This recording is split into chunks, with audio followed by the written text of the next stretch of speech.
Commas. This chapter covers the varied uses of commas and the errors associated with this punctuation mark. In fact, commas seem to account for a huge proportion of most people's questions and concerns regarding correct grammar, punctuation, and usage. 1. Commas with and, but, and, or, and other coordinating conjunctions. A coordinating conjunction is a word used to connect other words. The most common coordinating conjunctions are and, but, and, or. A coordinating conjunction can combine various words and groups of words. One of the most common problems involves using a comma right before a coordinating conjunction in what is, or what only appears to be, a compound sentence. A compound sentence is a single sentence that is composed of what could be two separate sentences. Here's an example that is correctly punctuated with the coordinating conjunction underlined. I want to read the classics, but I have a short attention span. In this section, we discuss two related problems. The first involves failing to put a comma before the coordinating conjunction in a compound sentence. The second involves mistakenly putting a comma before a coordinating conjunction because the sentence appears to be, but is not, a compound sentence. We also provide one tip for avoiding both errors. 2. Commas with introductory elements. An introductory element is a general term used to refer to a word or group of words placed at the front of the sentence, before the subject and verb. Following are two examples. According to some sources, Benjamin Franklin roasted a turkey on a rotating electric spit in 1749. In the 1950s, a Texas town named Lolita almost changed its name to avoid being associated with the controversial novel with the same name. People often have strong preferences as to whether some introductory elements can, must, or must not have a comma afterward. Most general handbooks indicate a comma should be used, but some professions and organizations indicate otherwise. Grammar trivia, commas and cutting. Commas derive their name from an ancient Greek word, comma. Although Greeks eventually used it as a grammatical term, it originally referred to a piece cut off. As we discuss in this section, certain types of introductory elements are less debatable in terms of punctuation. We also explain why we suggest putting a comma after every type of introductory element, unless the writer knows the readers expect otherwise. 3. Commas with adjective clauses. An adjective clause is a group of words that together describe a person, place, or thing. Adjective clauses often begin with who, whom, whose, which, or that. Sometimes an adjective clause is separated from the rest of a sentence by a comma. At other times, it would be an error to set off the clause with commas. Following are correct examples. Adjective clauses underline. Outdoor scenes in the movie Oklahoma, which was a huge hit in 1955, were actually filmed in Arizona. I know a mechanic who can help you. The decision regarding using a comma is a complex one. As we described in this section, the matter rests on whether the word being described by the adjective clause is sufficiently clear and specific without the clause. If so, the clause is non-essential and commas are required, as seen in the example above about the movie Oklahoma. 4. Commas with adverb clauses. An adverb clause is a group of words that act together. As its name suggests, the adverb clause functions as an adverb. In this section, we focus on commas used when the adverb clause functions to modify a verb.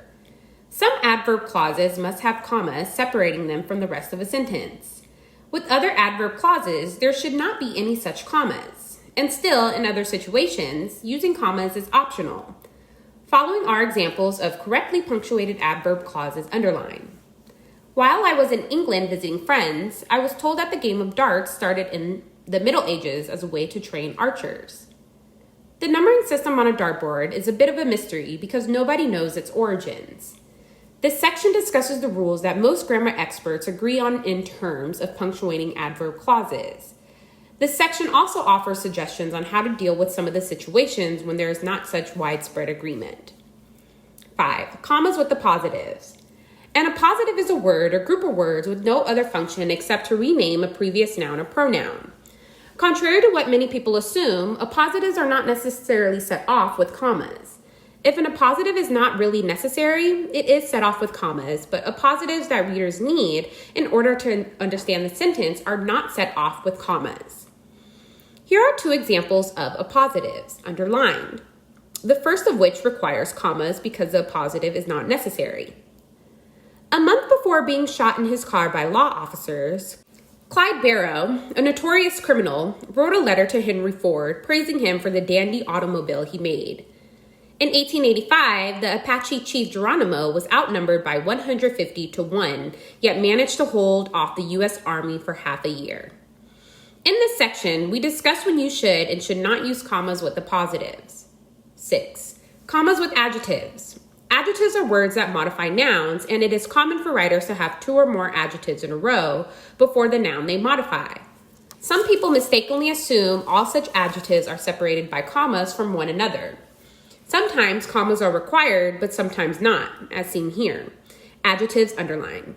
We bought a large, expensive computer. Terry is wearing a red cotton skirt.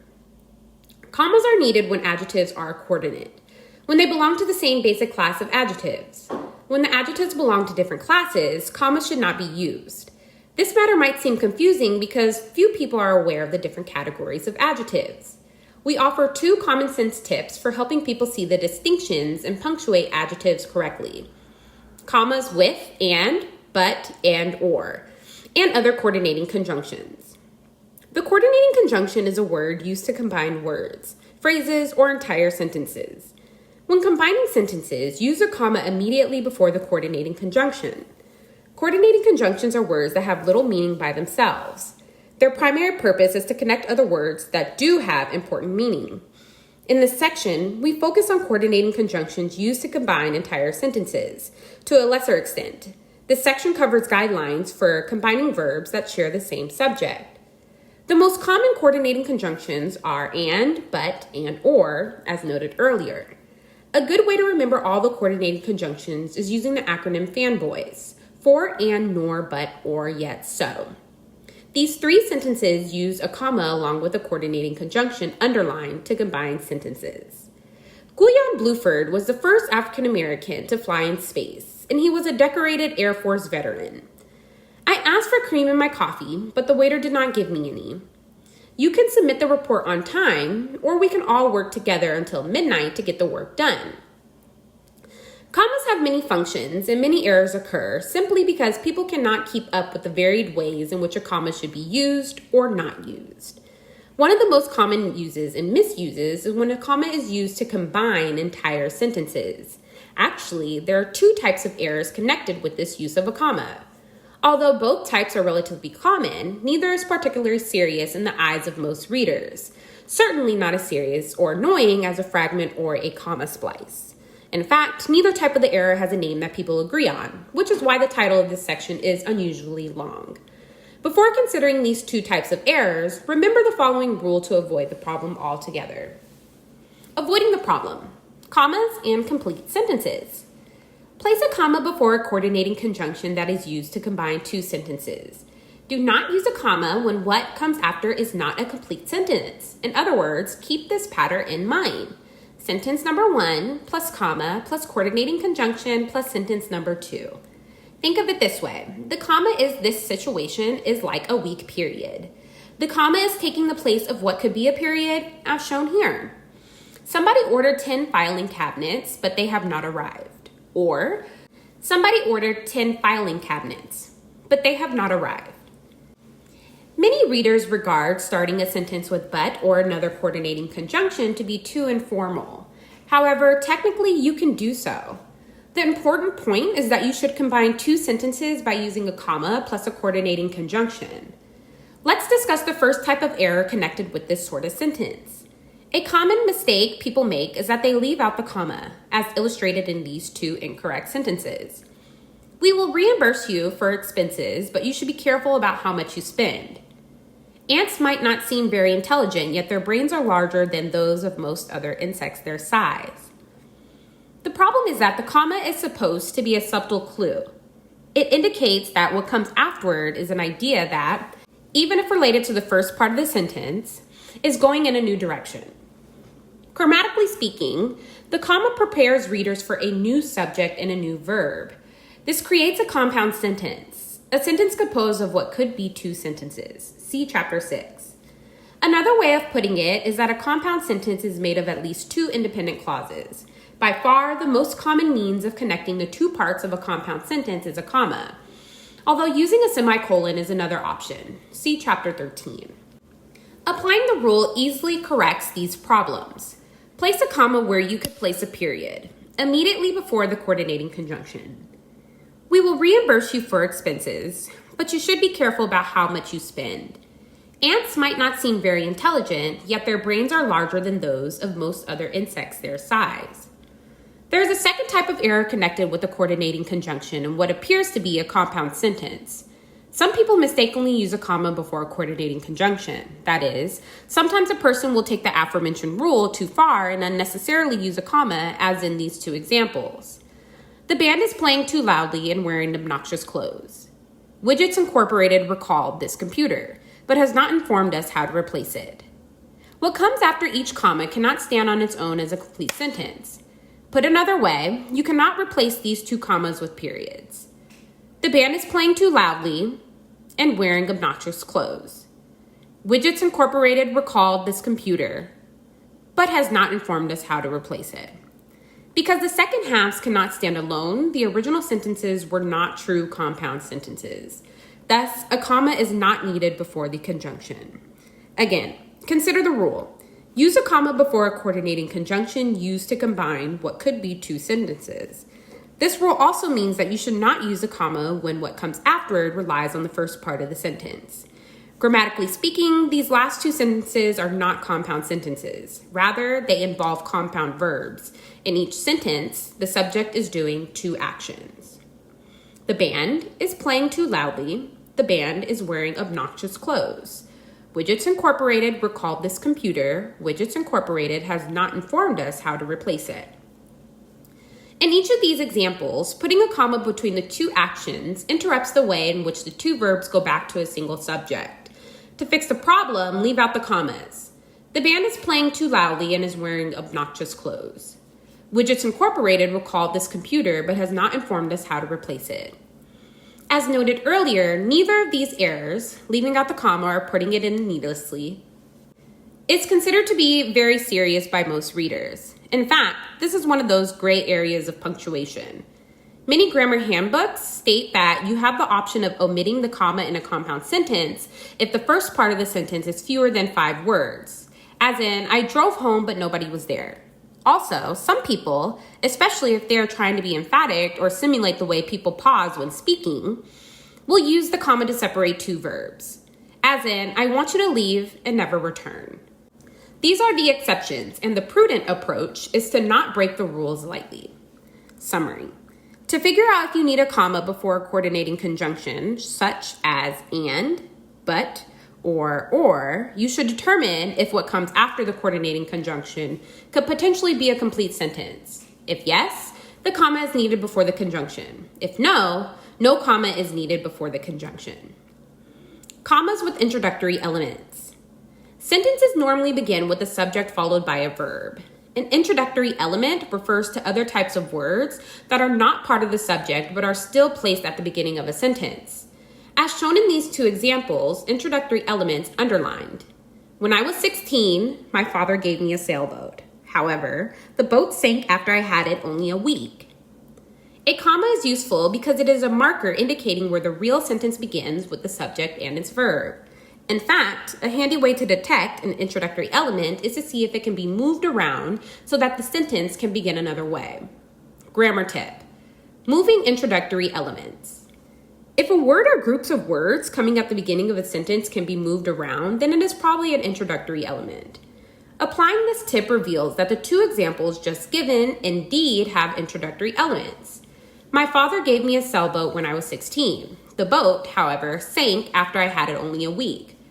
As you can see, commas might or might not be needed if you move an introductory element to some other place in a sentence. But this issue is not important because you are just toying with the original sentence. The point is that you can move when I was 16 and however around, indicating that indeed they are introductory elements. What's the problem? The problem is that writers must decide if a comma is needed after an introductory element once they know a sentence has an introductory element. The bigger problem, though, is that not all readers or grammar handbooks are in agreement about using a comma after an introductory element, largely because the term introductory element is a catch-all term that covers several types of structures. See the table that follows for additional information, though it is not necessary to remember all of these structures. Introductory elements are underlined. The major types of introductory elements. Adverb clauses. Although 124 little people appeared in The Wizard of Oz, few people remember any of the actors' names. Appositives placed in front of the word they rename. A true friend, Tess took over my duties while I was sick. Conjunctive adverbs. However, she did not do a good job. Direct address. Brian, please remove your hat. Interjection. Hey, do you have $1 I can borrow? Prepositional phrases. In a fit of rage, Max smashed the glass. Single word adverbs that modify a verb. Yesterday, the firm filed a lawsuit. Single word adverbs that modify the sentence. Yes, you can leave work early. Verbals or verbal phrases. Hearing her name called, Keisha went to the receptionist's desk. Particularly common types found in formal writing. Almost every handbook agrees that some types of elements, such as a direct address, must have commas. Most handbooks also agree that there are times when the comma is optional, especially if the element is short, as with short prepositional phrases. However, there are different definitions about what is short or long. Most handbooks define a long introductory element as one that is 5 words or more. To compound the problem, there are certain readers, businesses, or professions that, no matter what the handbook or English teachers say, have strong preferences about requiring or banning the use of commas after introductory elements. Avoiding the problem. Playing it safe. First, if possible, determine the preferences of your readers. Accept the fact that this is a gray area of grammar and there is a disagreement about whether commas after introductory elements are optional, required, or undesirable. If it is not possible to make this determination, the safest approach is to use a comma after all introductory elements. Most handbooks that, like this one, are written for people in diverse situations state that commas are required for certain types of introductory elements. These handbooks also indicate there are some instances when commas are optional. However, almost no general use handbook states that it is wrong to put a comma after an introductory element. Thus, the safe approach seems to be that if in doubt, you should use a comma after an introductory element because doing so is almost never wrong, according to the great majority of grammar handbooks aimed at a general audience. Keep in mind, though, the following exceptions to our suggestion of using a comma after all introductory elements. One informal type of introductory element is the coordinating conjunction. See Chapter 1. And normally a comma should not be used in this situation. As shown here, coordinating conjunctions underlined. Paulette was asked to call us immediately, but she must have decided otherwise. You can leave now, or we will have to call the authorities. In certain professions, such as journalism, commas are usually left out after introductory elements, unless doing so would clearly make the sentence difficult to understand. Although preferences in this matter are difficult to measure, there seems to be an increasing number of organizations and businesses that prefer commas to be omitted after short introductory elements. In time, the safe approach we have described might not be so safe.